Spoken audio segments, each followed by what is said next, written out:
All right, an update on the San Diego WNBA players Kelsey Plum, Te-Hina Paopao, and DiJonai Carrington. Let's start off with DiJonai. Dallas Wings, obviously, they were not off to the best start. That, in fact, they are not off to the best start this season. 1-5, although they have played some tough opponents to start off the season. They had a couple matchups against the Lynx. That's not ideal, but they have played the Connecticut Sun and they played the Chicago Sky recently. They beat the Connecticut Sun. They lost to the Chicago Sky with that Sky matchup, I believe, last night.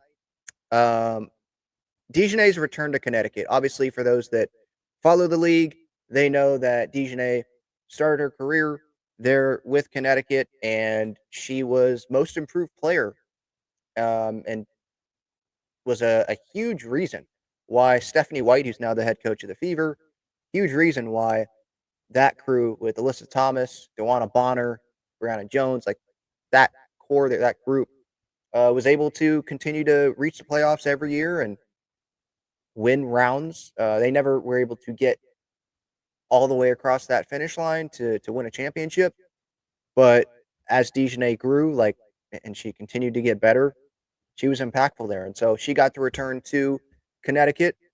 Um, and Dallas was able to bring home the win, 109, excuse me, to 87. Connecticut, man, they have not won a game this year, 0-5, at least as of that game. What's their record now? I want to say they still have not won a game because it was Chicago, but then I think Chicago and Connecticut ended up facing off. Yeah, Connecticut 0-5. I'm not going to sit here and say I'm surprised. You know, the the two players of note on that team, it's Marina Mabrey, um, and then Anissa Morrow. Those are the two, really. Yeah. Alyssa Thomas is gone. Dewana Bonner's gone. Stephanie White, their head coach, is gone. Brianna Jones is in Atlanta. DiJonai's in Dallas. Like that group that had a lot of talent, it is not there anymore. So they are totally different. But DiJonai in that game, she only played 16 minutes, but she scored 16 points, made a couple of threes. So that was good to see her return there to Connecticut. Um, Although what was disappointing was them losing to Chicago last night because Chicago also is not off to the best start, 1-4. And I know it's early, like Dallas, they're still figuring things out, but Arike Ogunbowale last night just went off. She was, I don't want to say chucking threes because that makes it seem like she was just throwing them up there and not confident that she was going to make it and like making it seem like those are bad shots. For her, they're not bad shots. But if you go watch the game last night, or just go watch the highlights because you'd be able to see it there too, you would see like it does look like the way that the shot is and how high the shot goes sometimes. That yeah, it is chucking it up. But she went off 14. I mean 25 attempts. Like okay, but she made 6 threes, 14 field goals, 14 to 25 there, made all 3 of her free throws. I know she's not from San Diego and it's more of a San Diego player update, but if you're going to talk about this Wings Sky game, you have to talk about Arike and her performance. 37 points, and they still lost. They were down by 13 at one point. So that's where it was disappointing was DiJonai, by the way, got off to a hot start, but finished with 15 points.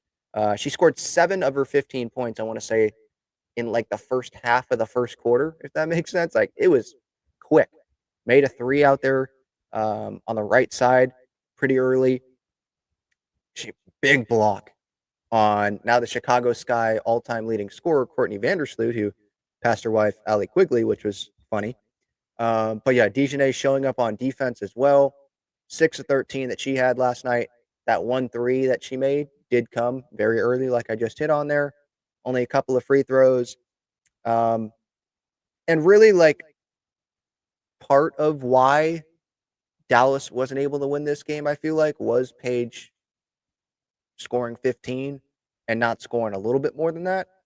Um, but this Dallas team, again, they're still figuring some things out there. Like, the Arike Page thing was always going to be a very interesting um, storyline, question mark, something to follow there early on in the season to see how that was going to go. And I think we should make the comparison, or maybe we shouldn't because it's not equal. But I just want to point out that Paige doesn't have her Aaliyah Boston on this team like Caitlin Clark did with the Fever last year. And so, because DiJonai is different. And so finding a way to generate that offense, well, they still scored 92 points. Like, you don't see that done by every team every night. The Sparks Sky game, for example, Chicago scored 78, the Sparks scored 91. Sparks the other night against the Dream, 82. Dream scored 88. So they did still score over 90 points. Like, I'm not trying to say that this offense stinks, but I still think that there probably is some things to find out still, and just the gelling process a little bit. Um, could you find a way to have a little bit less shots from Enrique? But then she was making a lot of her threes. So maybe if you balance it out a little bit more, then maybe the result would have been a little bit different. I did see late in that game, defensively, Chicago, they were on offense. Dallas was on defense, and DiJonai was guarding, and she made sure that they were not going to. I think they were down by 2 at that point to Chicago, late, like really late in this game. And DiJonai made sure that it was on the right wing, made sure she went over to top of the arc there to make sure that that three was not going to be made there. Opened up the space. I forget who it was, but to go into inside the arc there toward the hoop and kind of make this little floater. And McCown didn't step up. And so little things like that, like knowing where your teammates are and knowing, all right, you got to step up here because your teammate is helping here. Little things like that, because Chicago ended up scoring there. Now it's a 2-possession game, and they end up obviously losing this game there. So little things like that may take a little bit of time for this Dallas team.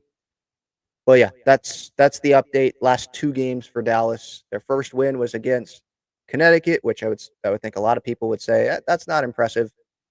Um, but to be fair to the Dallas Wings, I'm not saying they use this as an excuse, but I think you do have to put it out there. It's a team that has a lot of new pieces, especially with the star rookie that they have with Paige. DiJonai coming in, and they had a pretty tough schedule to start it out. I mean, think like their first 4 games here. 2 of them are against Minnesota, the best team in the league. Another one, that was sandwiched in between the 2 Minnesota matchups, was the Seattle Storm, who have some killers on that team. And then the Atlanta Dream was their 4th game, who obviously they added talent as well. They have a lot of size on that team, and they have those playoff aspirations. So, Connecticut and Chicago, you'd like to go 2-0 against those 2 teams. Those are 2 of the worst teams in the league. But I think you'll see more success later in the season for Dallas as they get more time with each other and as they play the rest of the league, not, some of these, not the Lynx 2 times in a 3-game span to start off the season, if that makes sense. So there's that update there. And then getting to Atlanta and LA, because what I loved was Te-Hina Paopao and Kelsey Plum, who both went to the same high school. Kelsey has mentored Te-Hina Paopao a little bit. Like, they faced off, and the Sparks were not able to beat the Dream. Dream got won this one 88-82. This was earlier this week on Tuesday. Yeah, Tuesday night, up in LA at Crypto.com Arena. And Te-Hina Paopao was getting starting minutes. Started, I think, Atlanta's first 4 games of the season. But then she had the face injury, and I don't think she started since. She came off the bench in this game. Only 6 minutes, so maybe they're just working her way back there. 4 points that she scored there. But I love what I've seen from Te-Hina Paopao to start off her WNBA career. One, it's great that she made the roster because that doesn't always happen because it's small rosters. Um, Now with it's not 144 now because there's 13 teams, but that's what was always said about the W. It's a very small amount of players. So that's an honor right there. And then to start, I know that they had who was it that was hurt? I'm totally forgetting who was hurt. I think she's still hurt. Um, I'm trying to look up the roster here real quick.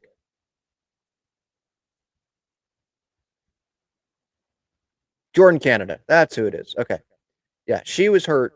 Still is. She isn't playing. Um, so that allowed Tina Paopao to get those starting minutes. But now Nia Coffey has been playing. We'll see how that obviously evolves there. But just the moment to see Paopao and Plum share the court like that, that was pretty cool. As someone obviously born and raised in San Diego, I love those two players. Like, that's just awesome to see those two players living out their dreams. And KP obviously has been in the league a long time, but Paopao is a rookie. Both went to the same high school, both know each other, and to get to share that court that night, that's got to be a really cool moment, a special moment for those two. Um, on the other hand, on the LA side, Kelsey, 10 of 20 from the field, 4 threes in 37 minutes, dropped 27 points. Hamby dropped 28 points, and they still lost. Like, that's got to be disappointing if you're the Sparks to have your two key players. They have Azurá Stevens, and I think Azurá Stevens is someone that gets forgotten. So I want to give her love as well. Like for example, on the Slam magazine cover, Azurá Stevens was not on there. That didn't make much sense to me. I think she deserves to be on there, but anyway, she had 10 points. She probably would be like, yeah, 4 for 14 from the field. I got to be better, and a 6 point margin there. Yeah, you could point to her for sure as one of the reasons. Odyssey Sims 1 for 6 from the field. Um, Rakia Jackson did not start in this game. She exited with an injury, I'm pretty sure, though, in one of the Sparks' recent games. So that's probably why she didn't start, because she definitely is a starter on this team. But yeah, when you have KP drop 27, and I know it's not all about the points, but that's a big amount of points. That's what percentage of the Sparks' points is that? 27. That's over 32% of the Sparks' points that she scored by herself. And Hamby obviously playing 36 minutes, 10 of 15 from the field. Like, that's a great performance. And you lose that game. I know Atlanta 4-2, good start to the year, playoff team, I think, in my opinion. But you got to be really disappointed to not come away with the win there. But KP, I think, if we go around the league, the new players, I shouldn't say new players to the league, the new players on teams in the league. So players like Natasha Cloud would qualify, Satu Sabali, Alyssa Thomas, Dewana Bonner, DiJonai, I guess Paige, sure, because she is a new player to the league and to the Wings. But those new players like that, Brittany Griner, Brianna Jones, those new players like that, Jewel Lloyd with Vegas, right? Those players would qualify. I think KP is number one in that category of the new players and their impact that they've had on these teams. I know the Sparks have not gotten off to the best start. They're 2-4 so far this year. But we also got to say, like, Rakia Jackson has gotten hurt.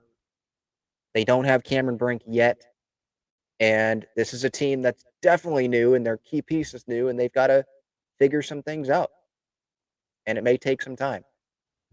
One of the games that they played was against the Lynx. Not expected to win that game, and they didn't win that game. The Mercury, very close loss, 89-86. Valkyries, you want to win that game, especially when you're playing at home. They took care of business against the Chicago Sky. And the Dream, especially with the Hamby and Plum performances, you think you should win that game. But it is a team, and there are other players that could have had better games to win that game. So I still am keeping the same opinion for me. The Sparks are a playoff team. Um, I'm really enjoying watching them play. That's the team that I've been able to watch the most this season. And obviously, it's a big reason why is because Kelsey Plum is on the Sparks. I have not watched this much Sparks in my life. But KP will do that to you. Obviously, as me being a San Diegan and her being from San Diego. Um, Hopefully, I'll make it up to multiple Sparks games this year to see her play in person. But a spicy matchup is going to happen coming up today, tonight, 7 o'clock on Ion. She will be making her return to Las Vegas to face off against the Aces. This is must watch to see her go up against Jackie Young and Chelsea Gray, Julie too, Asia obviously, Becky Hammond. This is going to be popcorn television. Um, I'll be at the Padre game, so I won't be able to be watching it live, but I totally will be following it, and I will be watching it uh, when I have time later, for sure. Her reception, I think she will get a standing ovation. I mean, she should. She helped them win 2 championships, the only 2 championships they have. I shouldn't say only, like, it's super impressive in Vegas, at least the team being in, like, literally Vegas. It hasn't been very many years. KP was with San Antonio Stars, and then they went to Vegas. So, and she rode that out with them before joining LA this year. And she did have a say of where she wanted to be, and this is the closest to home that she could be with the Sparks. So, love that too.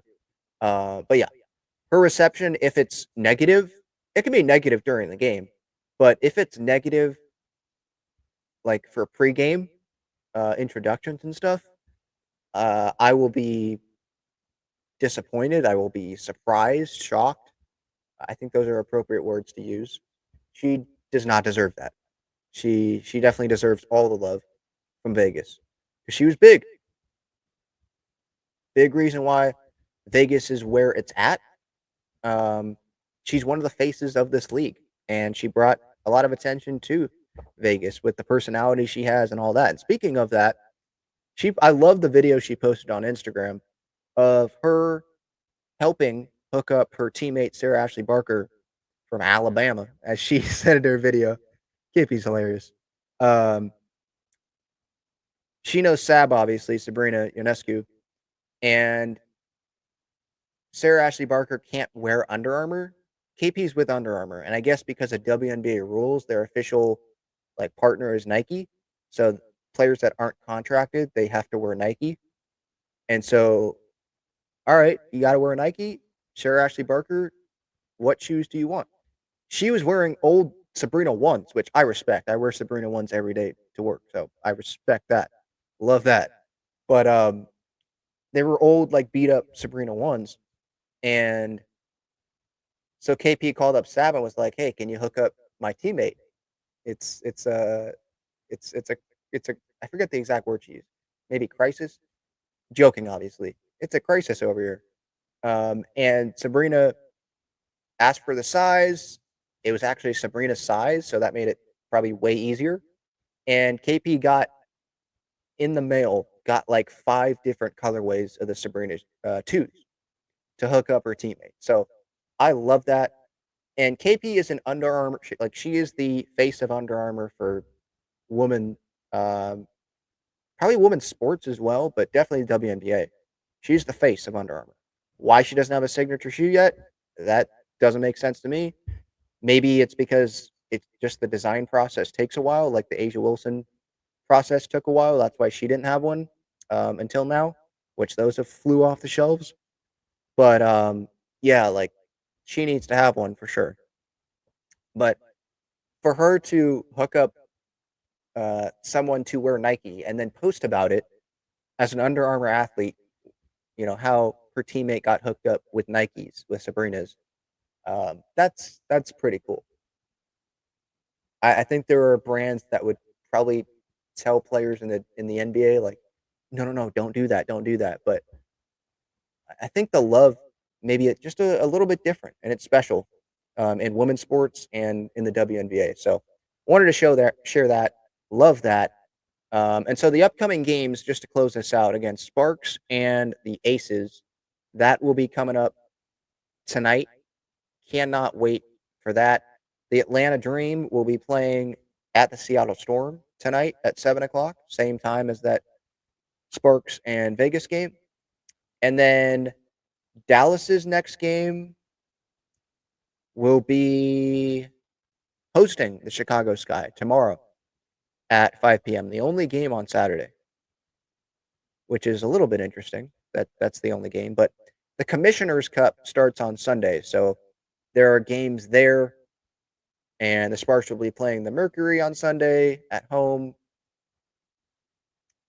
That's the only game involving one of those three players. So that's that. Just wanted to give you an update on what's going on, what's been going on past few days, past week here in the W involving the three San Diegan players, Kelsey Plum, Te-Hina Paopao, and DiJonai Carrington. Hope you all enjoyed it. If there's anything that I missed, you can let me know in the comments.